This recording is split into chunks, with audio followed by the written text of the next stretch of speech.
এবার চোখ রাখছি পশ্চিমবঙ্গের দিকে। পশ্চিমবঙ্গে একের পর এক কিন্তু এবার দেখা যাচ্ছে বিধায়করা, তৃণমূল বিধায়করা পুলিশের জেরার মুখে পড়ছে। এবার সব্যসাচী, যিনি বিধাননগরের তৃণমূলের প্রাক্তন বিধায়ক, ওনাকে জেরা করার পর এবার কিন্তু তার ঘনিষ্ঠের বাড়ি থেকে বিপুল পরিমাণে স্বর্ণালংকার উদ্ধার হয়েছে। সব্যসাচীর একেবারে ঘনিষ্ঠের বাড়ি থেকে বিপুল পরিমাণে স্বর্ণালংকার উদ্ধার। বাংলার নদিয়া জেলা পরিষদের সদস্য টিনা ভৌমিক সাহার বাড়ি থেকে উদ্ধার হয়েছে এই স্বর্ণালংকার।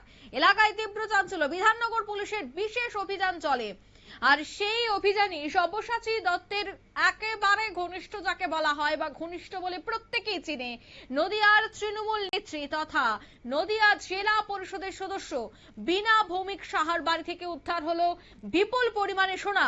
সোমবার রাতে নদিয়ার তেহট্টের নজিরপুরের বাড়ি থেকেই প্রায় 3 কেজির উপর সোনা উদ্ধার হয় বলেই সূত্র মারফত খবর। তবে এই তৃণমূলের যে বঙ্গজননী বাহিনী ছিল, সে বঙ্গজননী বাহিনীর সভানেত্রী ছিলেন এই টিনা ভৌমিক সাহা। এখনো পর্যন্ত যে খবর পাওয়া গেছে সে বিষয়ে পারিপার্শ্বিকরা কি বলছেন শোনাবো একবার। সকালে টিনা ভৌমিক সাহার বাড়িতে রেড হচ্ছে, সেই সম্পর্কে কিছু বলবেন? বিভিন্ন সূত্র মারফত শুনতে পেলাম যে রাজ্য পুলিশের বিভিন্ন অফিসার টিনা ভৌমিক সাহার বাড়িতে রেড করেছে এবং রেড করে প্রায় আনুমানিক 3 কিলোর মতন সোনা পাওয়া গেছে এবং নগদ কিছু টাকা পাওয়া গেছে। এটা শোনা কথা, কিন্তু এই টিনা ভৌমিক সাহা জেলা পরিষদের সদস্য এবং যখন তৃণমূল ক্ষমতায় ছিল তার যে ক্ষমতা, সেই ক্ষমতার অপব্যবহার করেছিলেন।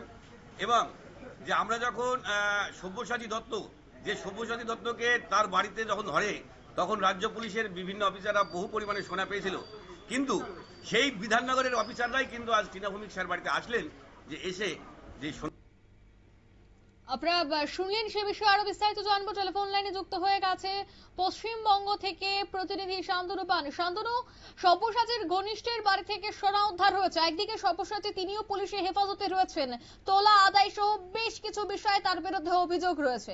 এবার তার ঘনিষ্ঠের বাড়ি থেকেও এত পরিমাণে সোনা উদ্ধারের খবর পাওয়া যাচ্ছে, কি জানতে পারছো বিস্তারিত? একেবারে তোমার জানিয়ে রাখবো যে এই সব্যসাচীর ঘনিষ্ঠ টিনা ভৌমিক, তার বাড়ি নদিয়াতে। তার হাত ধরে ওঠা রাজনীতিতে কার্যত যে তৃণমূল কংগ্রেসের বিভিন্ন সময় রাজনৈতিক ভাবে সংগঠন ভাগ হয়েছিল।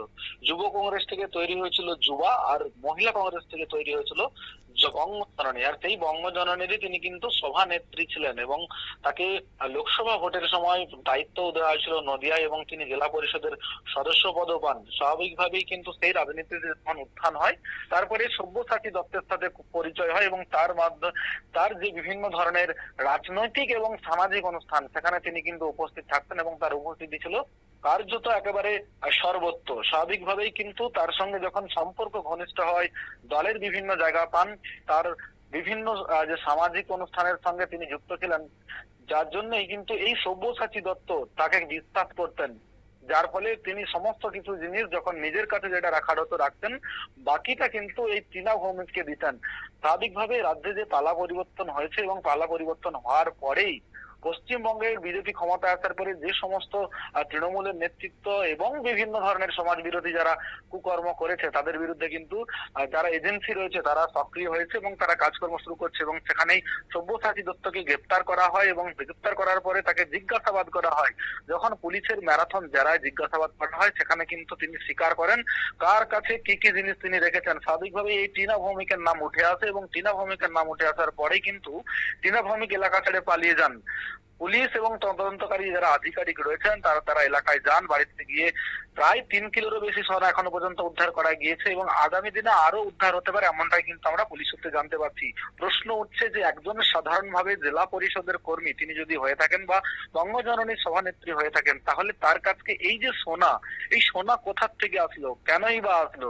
সব্যসাচী ঘনিষ্ঠ হওয়ার কারণেই কি সব্যসাচী তাহলে যে ধরনের অসামাজিক কার্যকলাপ করতেন, তাহলে কি তার মধ্য দিয়ে ডিলিংটা হতো? এই সমস্ত প্রশ্নগুলো কিন্তু ইতিমধ্যে দানা বাঁধতে শুরু করেছে। যদিও পুলিশ তদন্তের স্বার্থে এখনো বিশেষ কিছু না জানালেও সূত্র মারফত আমরা যেগুলো জানতে পেরেছি যে সব্যসাচীর একেবারে ঘনিষ্ঠ বান্ধবী ছিলেন, যার জন্যই রাজনীতিতে তার উত্থান, এবং উত্থানের পরে এই যে সব্যসাচীর সমস্ত কিছু বিষয় সম্পত্তি থেকে শুরু করে এইসব অসামাজিক যে কার্যকলাপের সোনাদানা টাকা পয়সা সবকিছু কিন্তু তিনি মেনটেন করতেন। স্বভাবতই তার নাম যখনই বাইরে এসেছে তিনি কিন্তু তার স্বামী এবং তিনি প্রত্যেকেই দুজনেই কিন্তু এখনো পর্যন্ত এলাকা ছেড়ে চলে গেছেন। তো কোথায় গেছেন এখনো পর্যন্ত পুলিশ খুঁজে পাচ্ছেন না।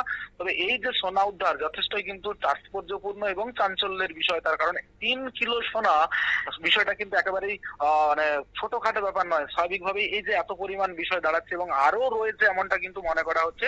তো কোথায় গিয়ে এই সম্পত্তির পরিমাণ দাঁড়াবে, কত কিলো সোনা উদ্ধার করা যাবে শেষ পর্যন্ত একেবারে কি তবে এবার বলা যায় যে পার্থ চ্যাটার্জি এবং অর্পিতা মুখার্জির সেই ঘটনার আবারও পুনরাবৃত্তি? একেবারেই পার্থ এবং অর্পিতা অপা যে বাংলো দেখেছিলাম আমরা, তাদের খাটের তলায় যে টাকার বান্ডিল দেখেছিলাম, এবার দেখা গেল যে সব্যসাচীর সঙ্গে টিনা যোগ হলো এবং তার বাড়ির ভেতর থেকে কিন্তু সোনা উদ্ধার হচ্ছে। শুধুমাত্র কি এখানে থেমে থাকবে নাকি আরো কোনো নেতা এবং তাদের বান্ধবীদের খাটের তলা বা বাড়ির থেকে ওই ধরনের উদ্ধার হবে পশ্চিমবঙ্গে, তা কার্যত কিন্তু রহস্য দানা বাঁধছে এবং আগামী দিনে হয়তো এই চিত্র আমরা আবারও দেখতে পারবো। এমনটাই কিন্তু আমাদের যে ইনভেস্টিগেশন জার্নালিজম যতটুকু আমরা জানতে পেরেছি বা যতটুকু আমরা ইনভেস্টিগেশন জার্নালিজমে পড়ি, স্বাভাবিকভাবেই কিন্তু এখানে থেমে থাকবে না। তার কারণ আগামী দিনে এই সংখ্যাটা আরো বাড়তে থাকবে। বিভিন্ন ধরনের নেতা মন্ত্রীরা যখন অ্যারেস্ট হবেন, তাদের যারা গোপন সূত্র বা তাদেরকে যারা মেনটেনেন্স করতেন, পরিচালনা করতেন, তার কারণ আমরা জানি যে কোনো ব্যক্তি বিশেষত ছেলেদের থেকেও তাদের যখন মেয়ে কোনো বান্ধব হয় তারা কিন্তু তাকে বেশি সম্মান দেয়, সম্মান দেওয়ার পাশাপাশি বিশ্বাসও করেন এবং তিনি সম্পূর্ণ বিষয়গুলি মেনটেনেন্স করেন। স্বাভাবিক তাদের কাছ থেকে যে আবারও আগামী দিনে এই ধরনের টাকা পয়সা, সোনা দানা, গয়নাগাটি এবং বাংলো যে বেরোবে টাকার যত সময়ের অপেক্ষা। অঙ্কিতা, একদম ধন্যবাদ। অর্থাৎ পার্থ চ্যাটার্জির পর এবার কিন্তু দেখা গেল একেবারে বিধাননগরের বিধায়ক সব্যসাচীর ঘনিষ্ঠের বাড়ি থেকে এত পরিমাণে সোনা উদ্ধার।